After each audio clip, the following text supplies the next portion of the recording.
focus niya sa kanyang sarili, sa kanyang pangarap, sa kanyang tunay na layunin sa buhay.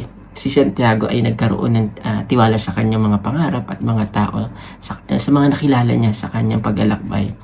No, yung kahalagahan ng kanyang pangarap.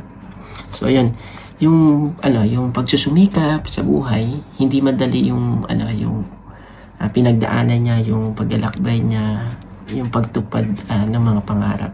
Si Santiago is nagtrabaho ng husto at nagsumikap upang makamit ang kanyang personal legend. Katulad ni Santiago, para mahanap ang ating personal legend, kailangan umalis tayo sa ating comfort zone, no? Harapin ang mga pagsubok, kailangan magtiwala sa sarili, tuklasin yung sariling personal legend, maging handa sa pagbabago para magtagumpayan din natin yung ating layunin sa buhay. So, yun lang.